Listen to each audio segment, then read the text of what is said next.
भारत हर बात में हाँ करने वाला देश नहीं रहा। भारत के लिए काफी कुछ बदल चुका है और ये बदलाव उन देशों को भारत की तरफ खींच लाया है जो तकनीक और ताकत दोनों में ही भारत से कहीं आगे हैं। और इसमें कुछ खास और अहम लोग इस काम को अंजाम देने में लगे हैं।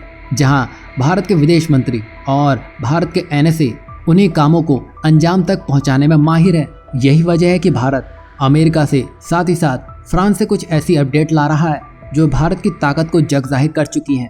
आपको याद ही होगा, हाल ही में भारत के NSA फ्रांस पहुंचे थे, जहां उनका विशेष सम्मान हुआ जो ज्यादातर टॉप लीडर्स में ही देखने को मिलता है। और इससे पहले रूस में भी व्लादिमीर पुतिन ने NSA डोभाल का गर्मजोशी से स्वागत किया, जो उनकी ओर से बहुत कम लोगों को मिलता है। ये दिखाता है कि भारत और रूस के रिश्ते कितने गहरे हैं। वहीं जब NSA फ्रांस पहुंचे, जहां उन्होंने राष्ट्रपति मैक्रोन से मुलाकात की, ये दिखाता है कि भारत का वैश्विक कद कितना ऊंचा हो चुका है। वहीं मैक्रोन ने सीधे डोभाल से बातचीत की, जो फ्रांस के साथ भारत के गहरे रक्षा संबंधों का संकेत है।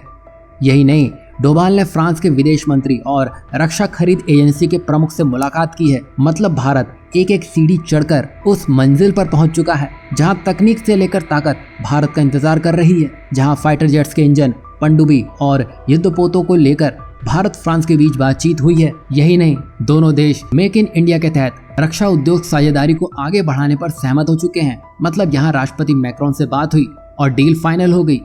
इससे आप समझ सकते हैं कि डोभाल की रूस और फ्रांस की यात्रा भारत की बढ़ती कूटनीति और रणनीतिक ताकत का प्रमाण है।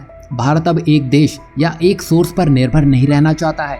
अब भारत आत्मनिर्भर बन रहा है। यहाँ आपको क्या लगता है, फ्रांस से हुई ये डील भारत को अमेरिका के ढीलेपन से आज़ादी दिला सकेगी? तो वहीं दूसरी तरफ भारत के विदेश मंत्री डॉक्टर एस जयशंकर फिलहाल अमेरिका में हैं, जहां से उन्होंने कई ऐसे टॉपिक को लेकर बात की है जो अभी दुनिया में सुर्खियां बन चुके हैं। दरअसल हाल ही में इजराइल ने संयुक्त राष्ट्र महासचिव यानी कि एंटोनियो गुटेरेस को अपने देश में प्रवेश करने से बैन कर दिया है और कहा है कि अगर वो इजराइल में दिखाई दिए तो उन्हें जेल में डाल दिया जाएगा। और इजराइल इस फैसले से नाराज है क्योंकि गुटेरेस ने ईरान द्वारा इजराइल पर मिसाइल हमलों की सीधी निंदा नहीं की, बल्कि इसे मध्य पूर्व के बढ़ते संघर्ष का हिस्सा बताया। इसके अलावा भी गुटेरेस ने अभी तक 7 अक्टूबर को हुए हमास के आतंकी हमले की निंदा नहीं की है, जबकि कई देश जैसे कि भारत ने इस हमले को आतंकी हमला करार दिया है। मतलब भारत गलत को गलत बोलने में झिझकता नहीं है, लेकिन कुछ देश या कुछ संगठन इसमें अपना हित देखते हैं। इसके अलावा भारत ने जापान को भी ना कह दिया है। आपको याद होगा, जापान के नए प्रधानमंत्री भारत को एशियन नेटो का हिस्सा बनने की बात की गई थी ताकि चीन को रोका जा सके। वहीं जयशंकर ने कहा कि जापान का अमेरिका के साथ ट्रीटी रिलेशन है, इसलिए उसकी सोच अलग है। भारत का इतिहास और दृष्टिकोण अलग है, क्योंकि भारत कभी किसी संघ सहयोगी का हिस्सा नहीं रहा है। यानी कि भारत कहीं बंधने में या किसी एक घेरे में रहने की बात नहीं सोचता है।